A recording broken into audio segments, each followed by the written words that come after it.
শাড়ি পরাটা একটু সময় সাপেক্ষ ব্যাপার হলেও একবার যদি শাড়ির কুচি আর আঁচলটা সেট করে নেওয়া যায় তাহলেই কিন্তু আর কোনো সমস্যা থাকে না। দশভুজা গ্রুপের প্রথম চৈতালি বাজারের প্রথম দিন সবাইকে বলেছিল লাল শাড়ি পরে যেতে, তাই কি করব, দিনের বেলাতেও লাল শাড়ি পরেই রেডি হচ্ছিলাম। তবে শাড়িটা যদি একবার সুন্দর করে পরা হয়ে যায় তবে কিন্তু ভালোই লাগে, নিজেকে কেমন সম্পূর্ণ নারী মনে হয়। দিনের বেলা ছিল আর সেই দিনটা ছিল খুব রোদুজ্জ্বল ঝলমলে, তাই খুব একটা বেশি ডিপ বা হেভি মেকআপ করিনি, খুব হালকাভাবেই সাজগোজ করে নিয়েছিলাম।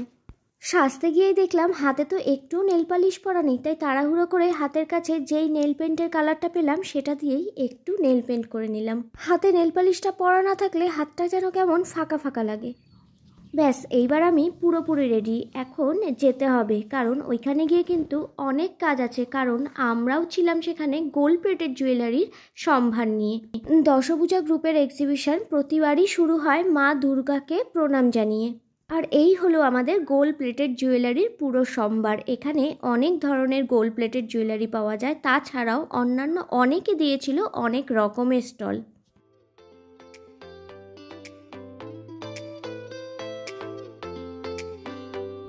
অনুষ্ঠানটির উদ্বোধনী অনুষ্ঠানে এসেছিলেন ওয়ার্ড কাউন্সিলর।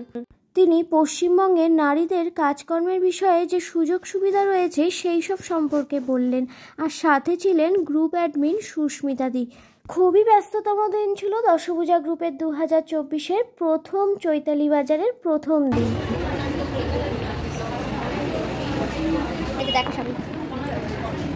আচ্ছা, এইটা আর এটার মধ্যে একটু ডিফারেন্সটা দেখাই। এইটা আর এটার মধ্যে একটু ডিফারেন্স, এটা হচ্ছে 1.5 গোল্ড প্লেটেড আর এটা হচ্ছে পলিশ, ঠিক আছে? এইটার আর এইটার মধ্যে ডিফারেন্সিয়েটটা দেখো। কোয়ালিটি কিন্তু ঠিক আছে, হ্যাঁ, কোয়ালিটি ওয়াইজই তোমার প্রাইস হয়, তো প্রাইসটা কেন ডিফারেন্ট হয় সেইটা তোমরা দুটোকে পাশাপাশি নিলেই কিন্তু বুঝতে পারবে। তো সেই জন্যই আজকে এই দুটো ডিফারেন্সিয়েটটা দেখানো হয়। আমরা কিন্তু আবারও থাকছি দশভুজা গ্রুপের দ্বিতীয় চৈতালি বাজার, যেটি হচ্ছে সুভাষপল্লীর সংঘশ্রী ক্লাবে। আমার কিন্তু এখন অনেক কাজ, কথা হবে নেক্সট ভিডিওতে, ততক্ষণ খুব ভালো থেকো, টাটা।